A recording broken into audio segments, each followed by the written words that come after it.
ফিলিস্তিনিদের উৎখাত, গাজা দখল, উপত্যকাকে রিয়েল এস্টেট ব্যবসা বানাতে যেখানে স্বপ্নে বিভোর যুক্তরাষ্ট্র আর ইসরায়েল, সেখানে ইসরায়েলে দানা বাঁধছে অন্য জটিলতা। গাজা দখল স্বপ্নই থেকে যাবে এমন বিস্ফোরক মন্তব্য করেছে উপত্যকায় আগ্রাসন চালানো প্রতিরক্ষা বাহিনী। IDF chief of staff Yale Jamir জাতীয় নিরাপত্তা পরিষদের বৈঠকে বলেন, কল্পনার জগৎ থেকে বেরিয়ে আসতে হবে ইসরায়েলকে, কারণ গাজায় যুদ্ধ পরিচালনার জন্য পর্যাপ্ত সেনা সদস্য নেই। সংবাদ মাধ্যম জেরুজালেম পোস্ট সহ কয়েকটি গণমাধ্যমে উঠে এসেছে এই খবর। নতুন সেনাপ্রধান গাজায় চলা আগ্রাসন নিয়ে রীতিমতো আশঙ্কা প্রকাশ করে বলেন, হামাস এখনও এই উপত্যকা নিয়ন্ত্রণ করছে। ইসরায়েলের কাছে যুদ্ধক্ষেত্রের জন্য প্রয়োজনীয় সমরাস্ত্র নেই। আরও সেনা কর্মকর্তারা বলছেন, শুধু সামরিক অভিযান দিয়ে গাজায় লক্ষ্য পূরণ হবে না। হামাস বিরোধী এই অপারেশনে ক্যাবিনেট শুধু আইডিএফের ওপর নির্ভরশীল, কূটনৈতিক কোনো তৎপরতা চালাতে নারাজ।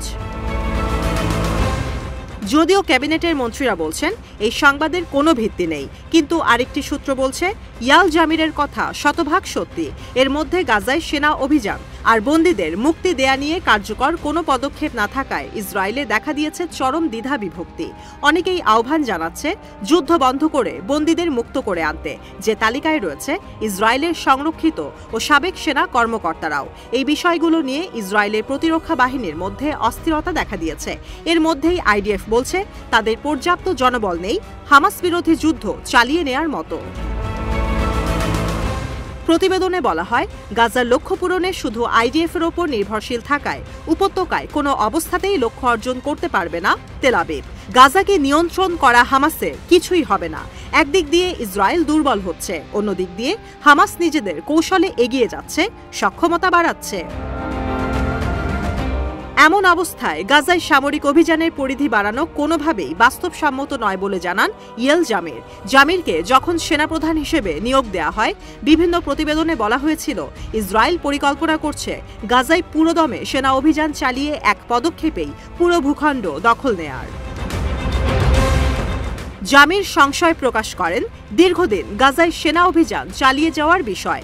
জামির ক্যাবিনেটে বলেন, গাজায় সেনারা 60 থেকে 70% পর্যন্ত ব্যাকআপ দিতে প্রস্তুত, কিন্তু পুরোদমে যুদ্ধ শুরু হলে কিংবা পুরো উপত্যকা দখল করতে হলে এই সেনাবাহিনী পর্যাপ্ত নয়। একই সময় যুদ্ধক্ষেত্রের জন্য ট্যাঙ্কগুলোর সংখ্যাও কমে যাচ্ছে। আবার ইরানে সম্ভাব্য হামলার জন্য সমরাস্ত্র মজুত করতে হচ্ছে তেল আবিবকে। গেল বছরের জুনে প্রতিবেদনে প্রকাশ করা হয়, সংরক্ষিত সেনারা সামরিক অভিযানে যেতে অস্বীকৃতি জানিয়েছে। সঙ্গে শত শত সেনা দেশ ছেড়েছেন, কারণ তারা যুদ্ধ করতে চান না। সে সময় দখলদার ইসরায়েল ভয়াবহ ক্ষতির মুখে পড়ে। ঘটনার পুনরাবৃত্তি এবারও হতে পারে বলে আশঙ্কা করা হচ্ছে।